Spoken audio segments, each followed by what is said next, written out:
আমার ইউকো আসছে না, আমি হেডফোন।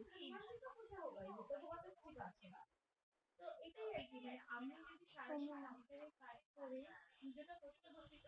স্বাভাবিকভাবে আমার মনটা বসতে খুব অসুবিধা হয়। কিন্তু বালি সারাদিন যদি আমার এই ভাবটা নিয়ে আমি কাজগুলো করতে পারি, তারপরে যখন আমি পুজোটা করতে বসবো তখন তো আমি আলাদা কিছু করছি না।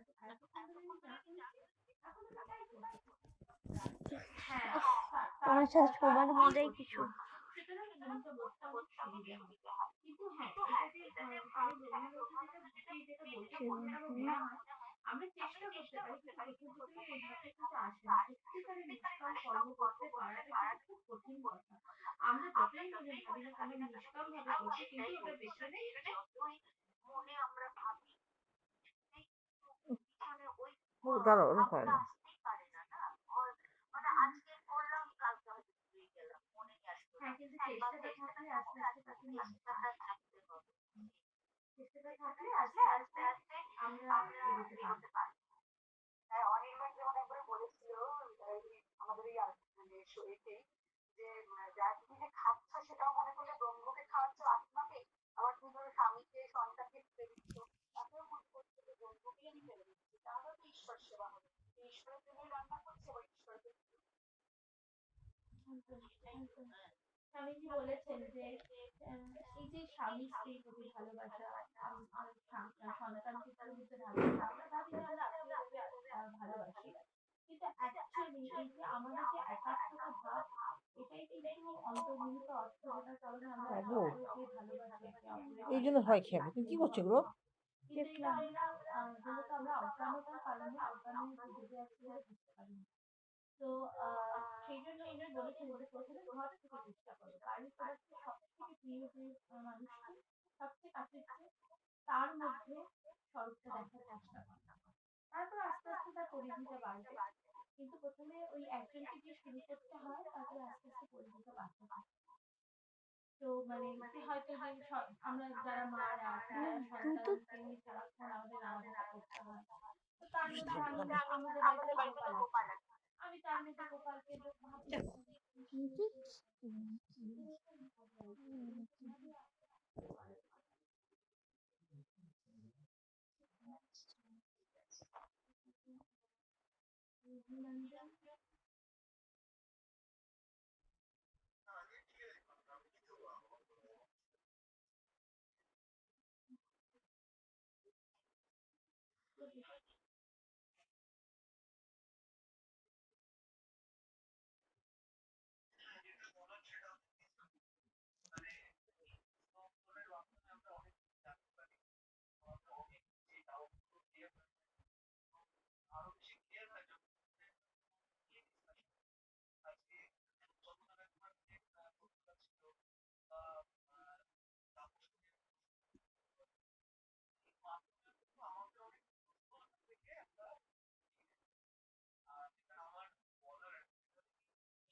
তার অন্তর্নিহিত অর্থগুলো পরিষ্কার বুঝতে পারি, যে হয়তো আমাদের মনে কখনো ওই গোলাটাকে আমরা যারা সংসারী মানুষ, কখনো মনে হয়তো প্রচন্ড উচ্চ ভাবে আছে, কখনো মনটা হয়তো নিম্ন। তো হয়তো আমরা যখন মনটা নিম্ন দিকে আমি যেটা করছি, তখন একটা ভাবে আমি বোঝাচ্ছি, কিন্তু আবার যখন মনটা আমার অন্যরকম, সেই একই লেখা আমার কাছে কিন্তু অন্যরকম ভাবে ধরা যায়। অর্থান্বিতার ক্ষেত্রেও অর্থান্বিত করতে গেলে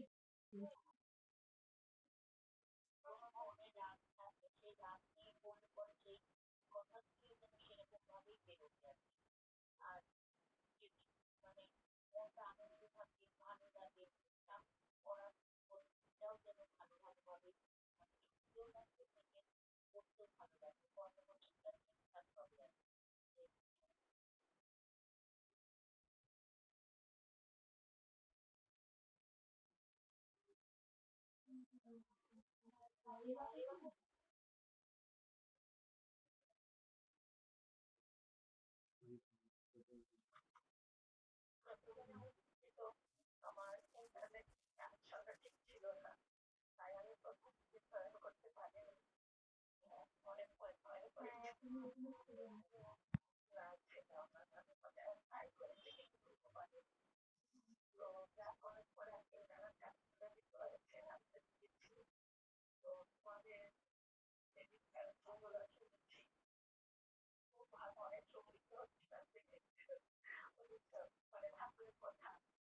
আমরাও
করছি।